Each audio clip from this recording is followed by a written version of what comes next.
What is going on, everybody? This is Dale from Upstate Bets and DFS. We're bringing you Week 6 NFL. This is kind of our first look at the DraftKings slate here. This is completely raw, so me and Riaz were honestly talking right before we got ready to record, and we just are kind of going to go at this, just kind of freestyling this as we go. We got a couple quarterbacks, maybe we got a little bit of interest in, and then kind of for running backs, wide receivers, we're just going as the video goes on, just talking about who we like. Like this is a raw first look. I'm really sorry about not getting any videos out last week. Had some things going on family wise. Riaz has been sick. I was sick the week before. It's just the weather is turning up here in New York, so it's just a hectic time. So unfortunately, there wasn't a video last week. We're gonna try to never let that happen again. But as the way it is, life happens. So we hope that you guys continue to show us some support, and we'll get into this first look. So, Riaz, why don't you kick us off with a quarterback here? Yeah, I'm going to start off with Justin Herbert at 7-3. Playing Baltimore, both defenses, both defenses suck. It's going to be a high-scoring game. Herbert's been unbelievable this year with going over 40 points, being right around 30, 20. I think this is a game where we saw Carson Wentz really take control of the Baltimore defense. And, I mean, the Chargers are just way better than the Colts this year. So with their offense, Herbert's going to have a pretty nice day. I like Herbert too. Obviously a killer game against Cleveland. I don't expect obviously this game to be that high.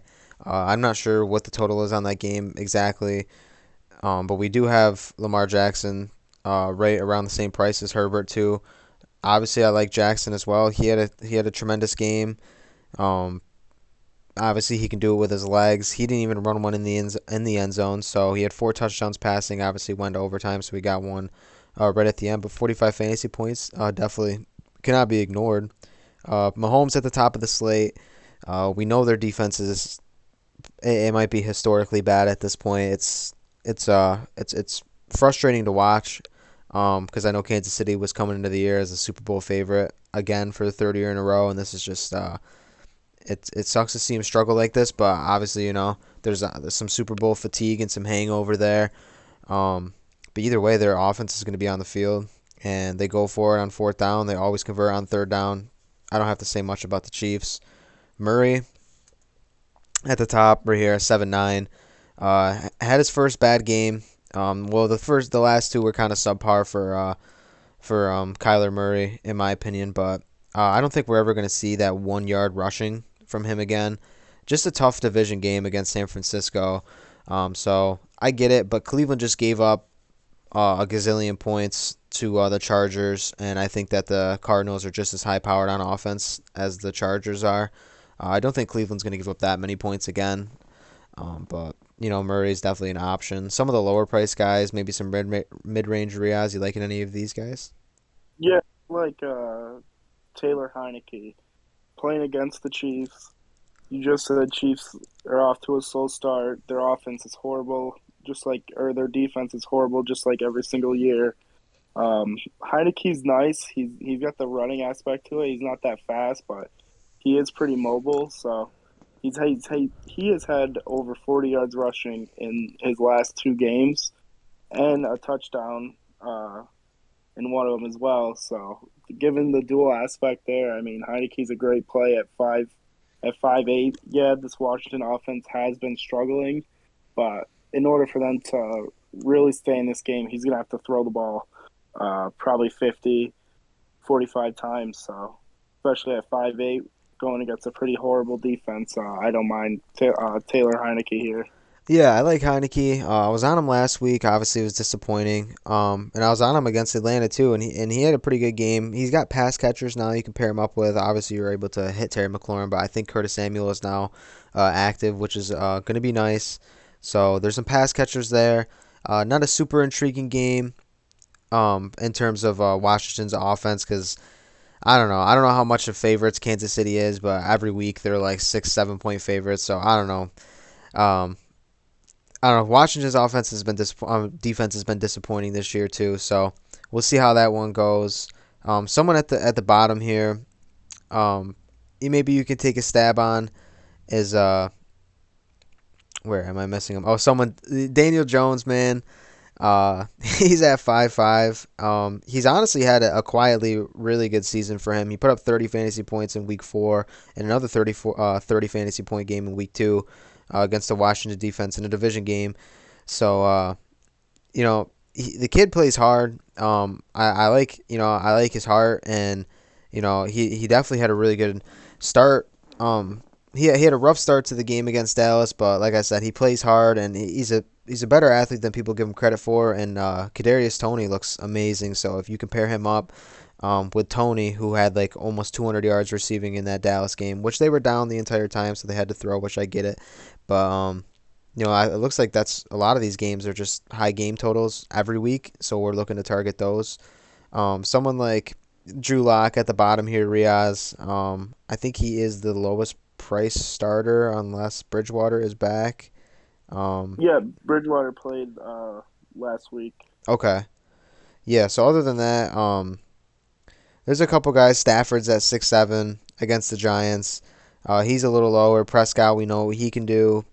Green Bay and Chicago, maybe a game that I want to stay away from. Looks like kind of a dogfight.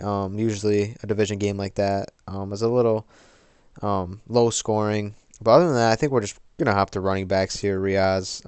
We know the top. Eckler's been going crazy. McCaffrey's at 8-8. He is questionable. I don't expect him to play. Delvin Cook is questionable every single week. He's at 7-7. But what do you think here for running backs? A lot of hurt running backs coming off of last week. We got Barkley doubtful. We have Edwards Elaire out for a while. I don't mind taking his backup, Darrell Williams. He's priced at 4.9. It sucks we didn't get the discount uh, of like a 3-3 here as a backup, but like we touched on earlier, Washington's defense is not as great as it used to be. Uh, I have no problem playing Williams here at 4.9, even to jump up just $100. The other Williams for Denver, Javante, he's been awesome this year. We haven't really seen him score a touchdown. He only scored one so far this year, but yeah, him and Melvin Gordon are splitting majority of the time. But when he's out there, I mean, he runs hard. But this is a game against the Raiders where I think he does break out and get 100 yards rushing and a touchdown. Definitely due for it. Someone like Pollard, Zeke is probably going to play, but Pollard is there.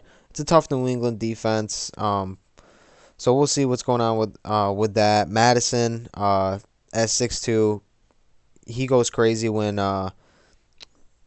Cook is not playing. He's not really much of a factor when Cook's out there, but Madison, uh, I'm surprised he's not a starting back for another team. I mean, he plays hard.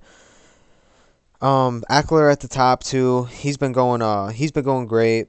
Um, Obviously just smashing the last 2-3 weeks. He's someone like I don't know if I'd pair him up with Herbert in a stack, just because his rushing attempts have been going up. It's not that his passing attempts have been going down for Eckler, his targets, but I don't know. It's just I don't like pairing running backs with the quarterback unless they're seeing like significant targets, like 8-9 targets, someone like a Najee. But not that I would play Big Ben regardless. Swift is not in a bad spot either. Someone way down to. It gets a little iffy in this area when you're really low. Um, I don't know if I really Yeah, like any of these guys.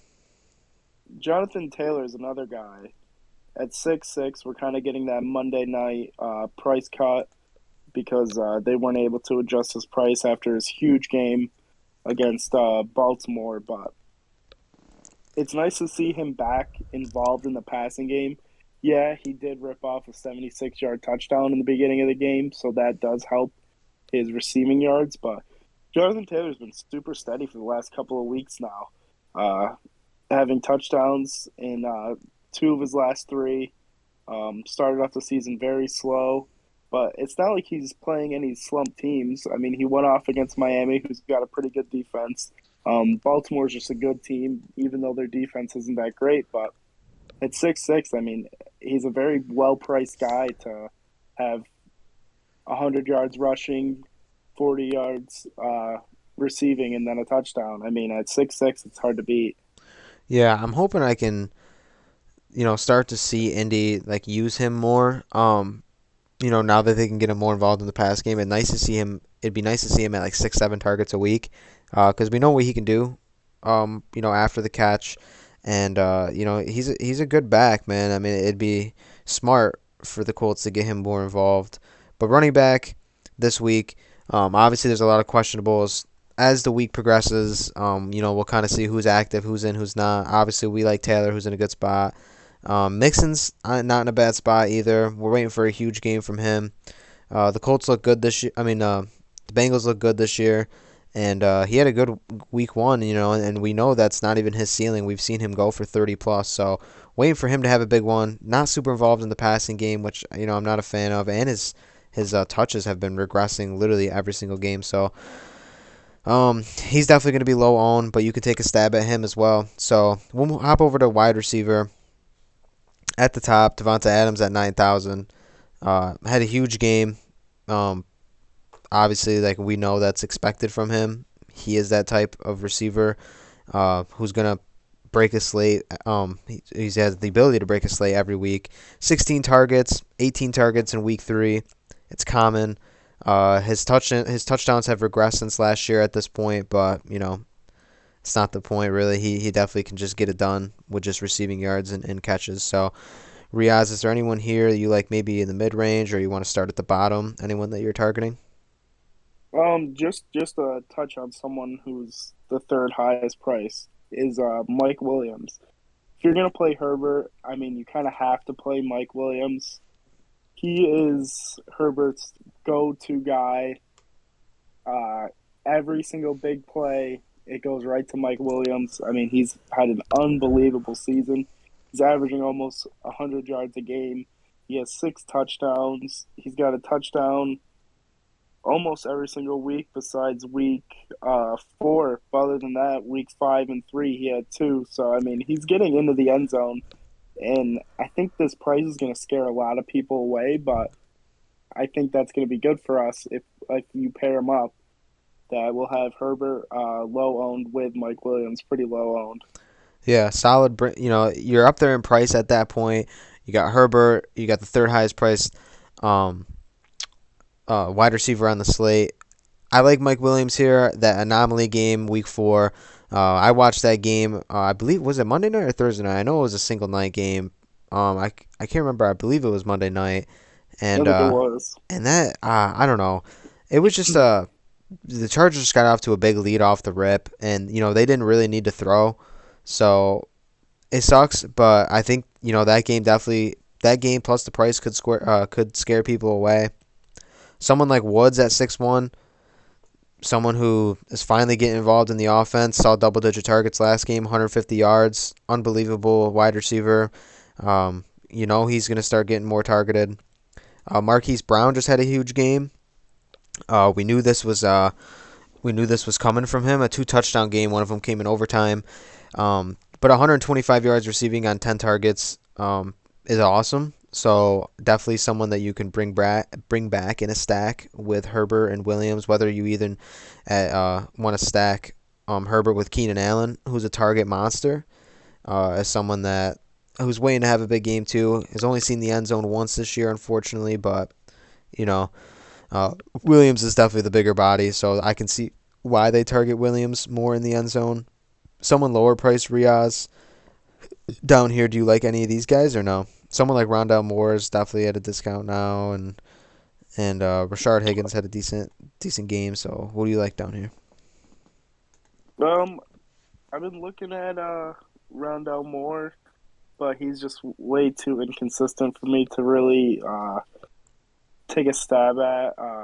But I like Michael Pittman Jr. I know he's not that price down. He's at 5.5, but it just seems to me that he's Carson Wentz's security blanket. He has no problem throwing it to him when he's getting rushed. I mean, he's been consistent besides week 1. He's had 23, 13, 11, and 20 in his last 4 games. So at that price, I mean, it's really tough not to play him. I don't know if I'd play him and Jonathan Taylor together, but I have no problem fitting Pittman in a bunch of my lineups this week. Yeah, right above him. I talked to Kadarius Toney. If Jones is playing and Tony is playing too, not a bad stack. He saw 9 targets in week 4. Now he's at 13 on week 5. Um, he hasn't seen the end zone yet either. Put up 32 points without even seeing the end zone, which is amazing. So we'll see how that goes. There's definitely some questionables within that offense, between Kenny Galladay and Sterling Shepard and Darius Slayton. Ingram is in there and he's playing. So there's a lot of still question marks here. Terry McLaurin is someone you can stack with that Heineke stack. Had a bad week 5. We know his ceiling, so 30 points plus is definitely his ceiling. Chase is definitely, if not, looks like the number one guy over there. Now he's up to 10 targets a game. He sees the end zone just about every single week. Big play guy. We know what he can do. Cooper, he had a bad game, and his targets have been going down. But obviously, we can see week 1, 17 targets. We're waiting for a big one from him too. I think this is a discount for Amari Cooper as well. So I don't know. Wide receivers.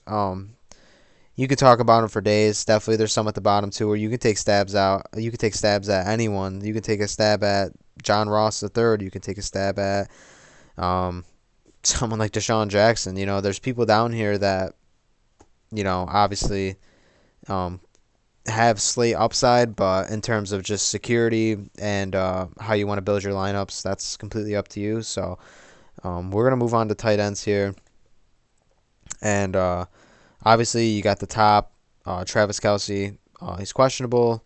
I'm assuming he's going to be in this week, but then it just completely drops off to 5-2 after Darren Waller. Mark Andrews just looked amazing on the Monday night game, so I'm assuming he's going to be super high owned. But Riaz, do you like Mark Andrews, or do you like anybody else here? Yeah, I do like Mark Andrews. It goes back just again to the Monday night price cut. I mean, it was awesome to see Rodgers finally find the end zone. And not only did he find it once, he found it twice, and he caught 11 of his 13 targets. I mean, that's Darren Waller stats. Yeah, 13 targets, like that's crazy. yeah, But for real. I mean, it's great to see Lamar throwing it to him again. We didn't touch on him in the wide receivers, but Hollywood Brown's also a great play if Lamar is going to start throwing the ball more. And I think this is a game where there's going to be a lot of points, and he's going to have to throw the ball. I mean, the Chargers put up so many points where I think Mark Andrews is going to be involved from the first snap to the last snap. And at 5-2, I mean, it's such a price cut. It's ridiculous. Yeah, for sure. I think he's going to be the highest owned tight end on the slate. Hawkinson, still waiting for him to, come back into form after 2 weeks. Everyone was like, oh my God, I got such a steal my season long. I'm getting discounts on DraftKings for Hawkinson, and, now here we are, him at 5K, and he's, not been playing well at all. So, Hawkinson, someone, man, I don't want to get disappointed if I do play him, but he is there. Higbee plays a shit ton of snaps. Tanyan, definitely he's seen some touchdown regression from last year, but definitely can see the end zone. At that price range, now you're just having just to pick one of these guys. Ingram is definitely uh, a guy that's waiting to have a big one too. He's definitely a talented tight end, so. I don't know. It gets iffy in that range, but definitely the top guys here: Kelce, Waller, Andrews, and then obviously Hawkinson. We know the talent, but just hasn't been playing well. But you like I Waller, mean, Kelce? if David Njoku is gonna go off again for 7 catches for pretty much 150 and a touchdown, I mean that's 3-7. I mean, even if he does half of that and finds the end zone, I mean that's an awesome day. But I mean, he's another guy that's pretty hit or miss. But I mean, at 3-7, just to be kind of contrarian, I don't mind playing David Njoku. Yeah, anyone who got to him at 2.9 is just ridiculous. Obviously, I mean, look at that game. That game almost had 100 points scored. I mean, there was people going off every direction. So, um, a little bit of recency bias when people playing him. I don't think that the game against Arizona is going to be that crazy, but I'm not gonna lie, it does have the potential to shoot out like that. Maybe not 42, 47, but in the 30s, it definitely has potential to shoot out. So I don't know, Majoku, like you said, a guy you could take a stab at to get different. But this is a weird week so far, man. It's definitely something that um, if you want to tune into our Fire 5 video, that's kind of where we just kind of pick 5 people from where we pick 5 people to plug into our lineups and kind of give you a start to build your lineup. We leave you with some salaries, so you guys can build a lineup that you want, but we just kind of give you 5 players that we're interested in. But the first looks are chill.